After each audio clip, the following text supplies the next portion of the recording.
Good evening, St. Markans and friends of this cathedral. My name is Paul Lebens-Englund. I am privileged to serve as the seventh dean of this cathedral here in Minneapolis, Minnesota.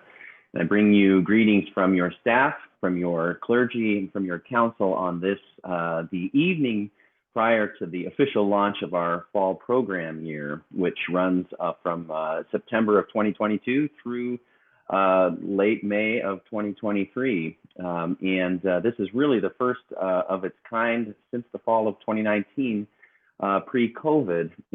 So while I've thoroughly enjoyed, and I hope you have enjoyed as well, conversations with a number of staff and ministry partners here at the cathedral over the last few weeks, I wanted to take this opportunity to just share a word with you from your dean about what this past couple of years has been like, the things that we have managed to accomplish, some of the ways the last couple of years have changed us, all of which, in my humble estimation, has been very much for the better. It is no great surprise that over the last couple of years, your cathedral has had to think of some new ways for us to be together. Because of our inability to gather in person for such a long time, we migrated much of our common life into virtual spaces. And I'm pleased to say that we have figured out a way to maintain a nice mix of those virtual and in the flesh experiences coming into this fall.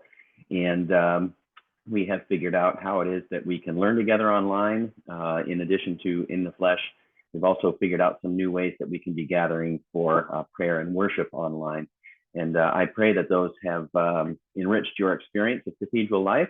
And perhaps those are the ways that you have found us for the very first time. And if you're someone who has found us in those spaces and has not yet taken the occasion to come and visit us in person, I hope that you'll consider this an open invitation and a warm invitation that you would come and do so at some point this fall. We would certainly love to see you in person.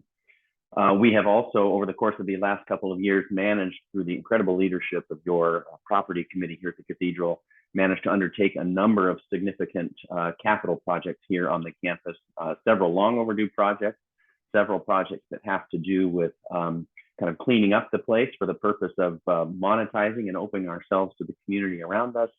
And of course, with the able leadership of your property committee and the generous donation of a donor who has given us a designated gift for this work, we've managed to complete most of the project list over these last couple of years, both from beautifying interior spaces, updating some interior spaces, making some interior spaces more flexible for a diversity of uses.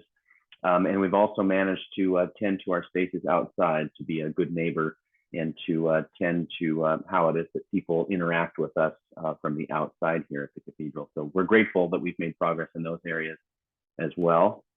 No great surprise too, we've had significant staff reconfiguration over these couple of years, and we are grateful for that, grateful for the leadership of your cathedral council, and certainly the support of Canon Tim Kingsley, who has helped facilitate much of the paperwork related to those transitions. And we're grateful for those folks, not only who have served so faithfully among us over the past many years, who are no longer with us, but we're also particularly grateful for those who have said yes to come and show up and serve among us in the midst of the new normal here at St. Mark's as we start to reopen again to post-COVID life. So we are grateful for all of that. We likewise have linked up with a new communications partner. Studio 2 is a contractor working with us here at the cathedral to help strengthen and improve and beautify our communications capacity here at the cathedral so that we can be in better touch with you, and hopefully that means you can be in better touch with us. And the goal, of course, knowing that there's so many things happening at the cathedral, is that having a professional on board to help us really streamline our messaging and package it right for your consumption, that you'll be able to better track what's going on and sort of properly pick those things that you want to connect with. And so we're grateful for the team, Laura and Chris and Emma over there, who have done just yeoman's work to get us to this point of the fall launch. So I do want to point you to one of the artifacts of their work, not only the newsletters that you get throughout the course of each week, but I hope you'll also go to the website at ourcathedral.org and take a look at what really is kind of a second phase of renewal there in that space, anticipating a significant third phase this Advent. But take a look there, see how it looks to you, see how it navigates for you, And of course, if you've got any feedback, the staff and clergy would love to hear it, so please don't hesitate. We have added a Spanish Mass on Saturday evenings that begins this Saturday, the 10th of September at 5:30 p.m. While it is a Spanish Mass, everybody is welcome to come and celebrate that. And in fact, there's an incredible mystery that comes with celebrating in a language that is not your own, and you really just get to trust your body and trust the bodies around you to get you through the liturgy. So I hope that you'll avail yourself of that on occasion, if not as a regular part of your worship and prayer life, that Saturday evening at 5:30. And we're grateful to Father Neptali, who has agreed to come and plant a new community here among us, expanding the body of St. Markins with some intention around those who have Spanish as a first language. So lean in, figure out how it is that you can support that ministry, both directly and indirectly. And again, if you've got questions about how best to do that, reach out to any of us, clergy or staff. We'll be happy to direct you. We have also partnered with a social worker, as you heard from Rachel, who's going to help us deepen our relationships with the schools around us to help make sure that we're not only funding students to get into college, but that we're also helping support them through the process of college to get them successfully launched out of college. And we're excited to see how that unfolds over the next several quarters. So stay tuned for that. And really kind of last but not least, in a way, one of the significant additions in response to some obvious requests for continued expansion of the children, youth, young family, young adult ministries here at the Cathedral. We have added a full-time cradle to career minister in Brian Bliss, who you've also had the opportunity to hear from both in this space in an interview and has preached a couple times. And so we're grateful for that. Those are all significant new changes over the course of these past couple of years that we should all be proud of, that we've managed to support and make those changes happen. And change is not easy in any circumstances, as you know, and particularly not easy when we're separated from one another. But we've managed to accomplish those changes, and we're pleased with that. We have managed to do all of that work, all the while maintaining robust worship life here at the Cathedral, both virtually and in person. We've continued to care for one another as fellow St. Markins and friends. We have managed to continue engaging important matters of racial justice and equity, both among us and around us. We have continued to address the needs of the surrounding community here in the Twin Cities metro area. And we have not only done all those things, but continued to add new members to the growing membership here at the Cathedral, some 75 beloved souls who have come to call themselves St. Markins over the course of these last 2 years. And we are grateful for that and for all the hands that help make that happen, particularly Mary Lusk, who leads the efforts of new member incorporation here at the Cathedral with her amazing partners, John and Lois Satterberg, who help in that regard tremendously as well. But do know this, the consistent feedback from all of those who are new to us is that it's really the touches from each of you who acknowledge visitors on Sunday mornings and elsewhere, who reach out to them and engage them, welcome them, and in fact, very often express your desire and hope that they would come back a second time. And so just know that that's a team effort. It's all of us who contributes to the success of adding to our numbers.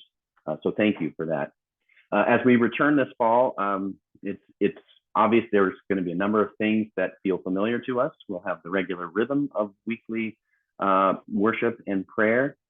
We will have seasonal rhythms, of course. We're already bending towards planning for Advent and lessons and carols and Christmas Eve services and all those things that get us towards the end of the calendar year. So know that that will all feel familiar. We'll have a regular cycle of Episcopal 101 for those exploring membership here at the Cathedral, those who just want to deepen their understanding of the Episcopal Church and of this cathedral in particular. We'll have Episcopal 101.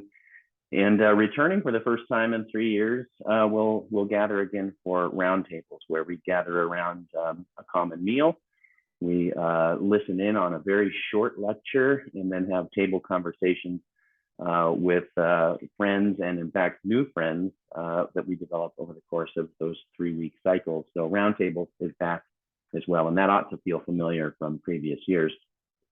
We'll also continue to have a regular Sunday morning program for children and youth. So know that those things will be familiar. There will also be some things that feel unfamiliar. We have added a second Sunday of each month, an evening youth group gathering, and we're excited for that to start up. We're going to pivot our Sunday morning focus away from sort of strict formation, since we've migrated most of that online during the course of the week, so that we can focus our Sunday mornings on connecting with each other, deepening our relationships and our understanding and knowledge of one another and what's happening in our lives, and also to make sure we're making significant room in those conversational spaces for people who are new to us and visiting, so that we're turning our attention to those who are seeking community.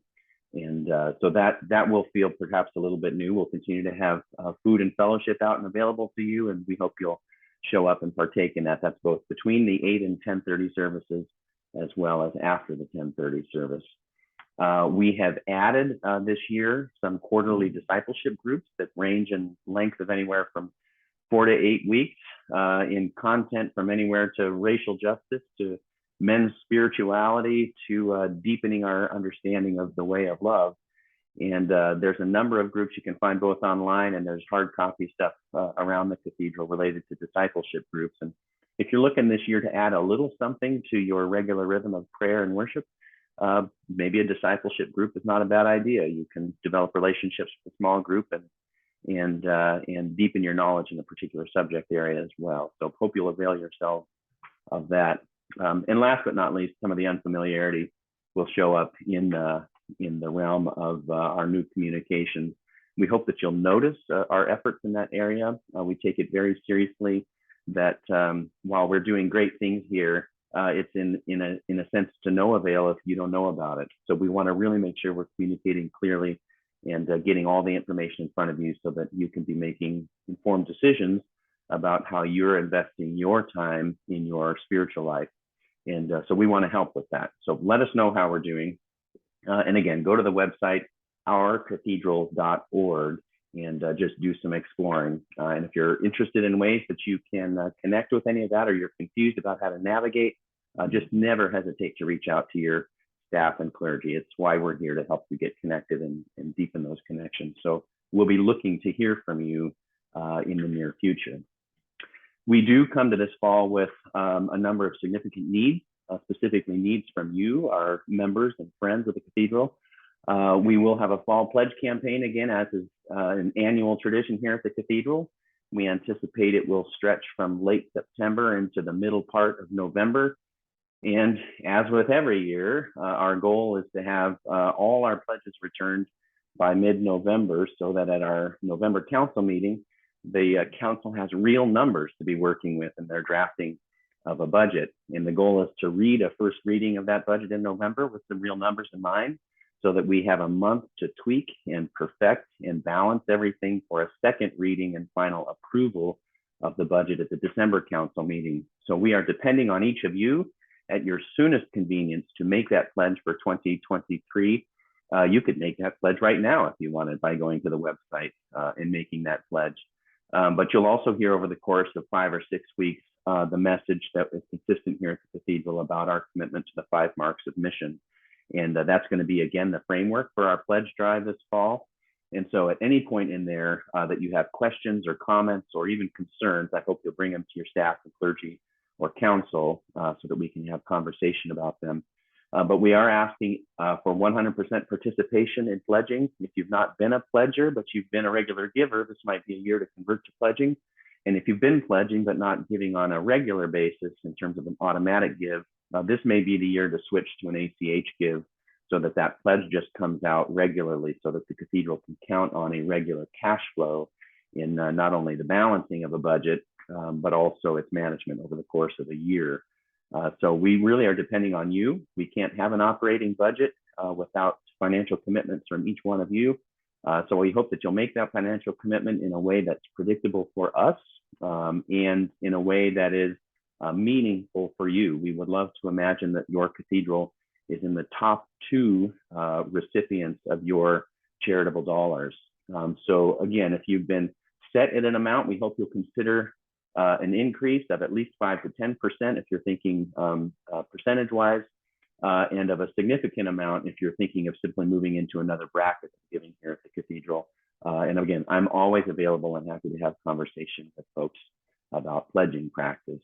But we do need you. We need your participation, and we need your generous giving in order to grow past this growth curve that we find ourselves in at the present moment. There are also, as always, significant ministry needs here at the Cathedral. Over the course of these past 2 years, we've had a number of retirements.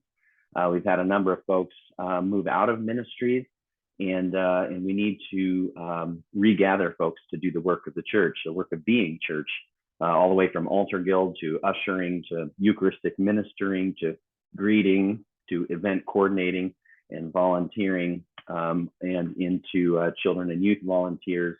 And of course, we are always looking for folks willing to lead on your Cathedral Council, both at the council level and among the committees of the council. So I hope that if you've been kind of sitting and observing and watching for a while, that this might be a year you would offer your gifts and talents to your cathedral in the form of time and energy in ministry here among us.